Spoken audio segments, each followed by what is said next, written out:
Welcome back to Newsday. Thank you for staying with us. The National Information Technology Development Agency, NITDA, says digitizing operations by ministries and departments of government will help boost effectiveness of operations and better outputs. The DG of NITDA, that's Kaifu Inua, says through his representative at the IT Gov Nigeria 2025 and Information Technology Solution event aims at redefining public sector excellence through advanced IT automation protocols.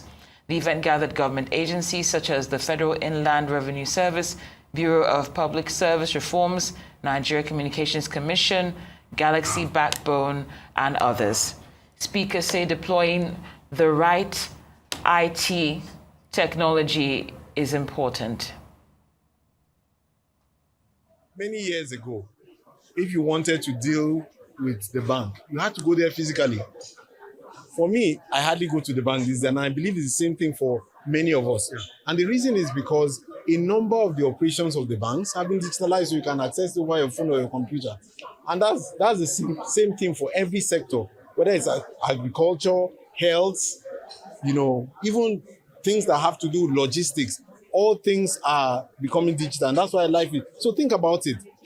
During the COVID period, imagine if we have not digitalized our operation. Imagine how many people have been stuck.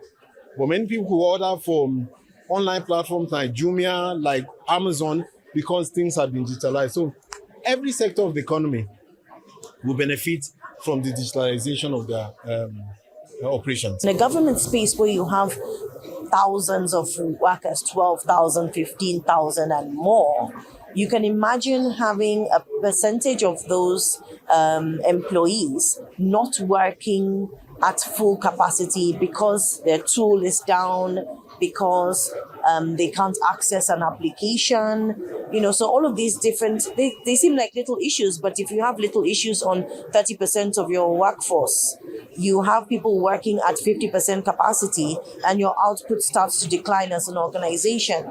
And a lot of these incidents and these tickets that arise, they can slow down the services rendered to the public. So not only will you have low productivity if you don't utilize some of these IT automation solutions, but you can affect the service to the public. We are protecting our data. We don't want a situation where our data is being used elsewhere without the control of the government of Nigeria and the people of Nigeria. So we are protecting our data. The data sovereignty act is operational with us. So for us, we make things happen. Like I told you earlier, we're a platform and also an aggregator, and we're an enabler of digital transformation in this country. So the data that we keep are secured. We have a SOC that is world-class in Galaxy Backbone.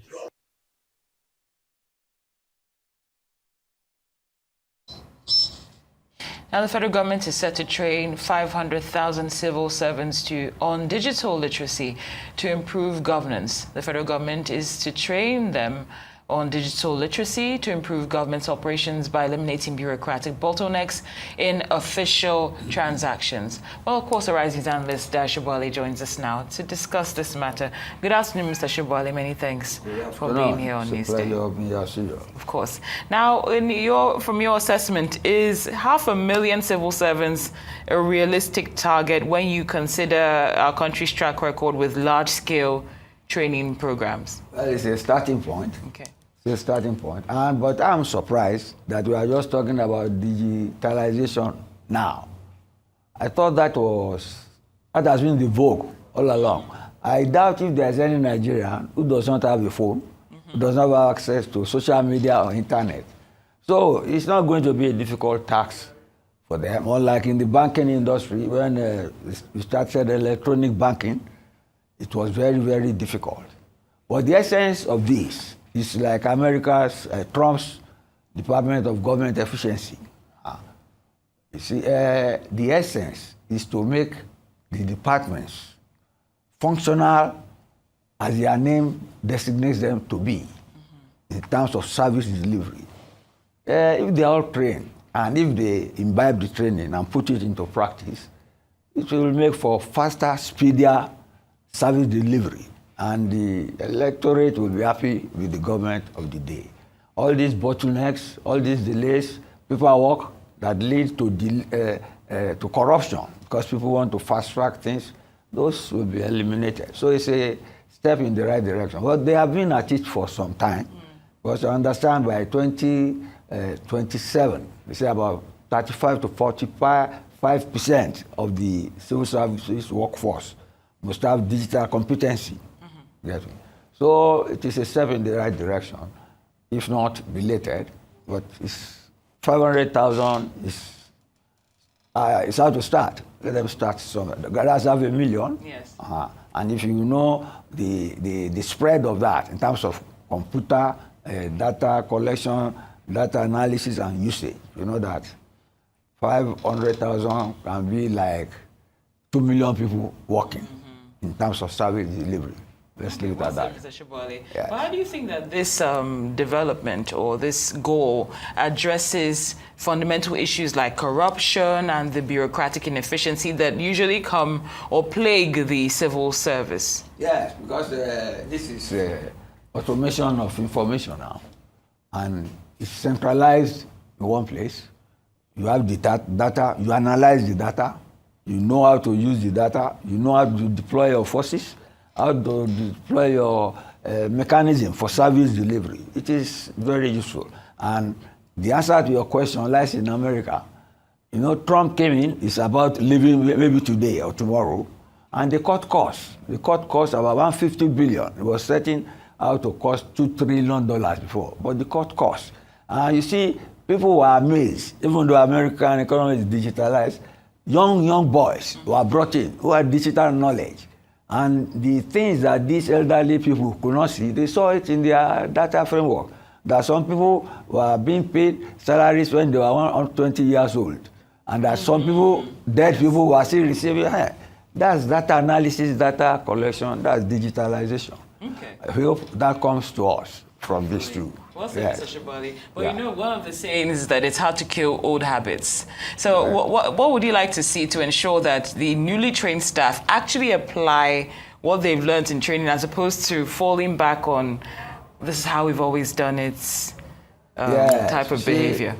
Your suspicion is well placed. You see, some people, even in the civil service, will think that this automation will get them sacked. So such people would like to sabotage it. Like it happened in banking. You get when the ATMs came in, the unions thought they were going to sack people. So instead of filling the ATM with crisp new notes, they put old notes there. So the machine got stuck. And the queues kept on increasing instead of shortening.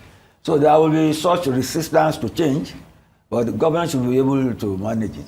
Because once they go through with the training, then there's nobody left behind. So it's a level playing field. So people can face the challenge. But if they want to train, let them train all those trainable so that they have access and there's no suspicion that will lead to sabotage of the implementation of the system. Yes. Well said, Mr. Sobowale. Hopefully your advice will not fall on deaf ears. We appreciate your analysis as always. Thank you so much, Mr. Dayo Sobowale. Thank you. You're watching Newsday. We've got plenty more still ahead. Stay with us.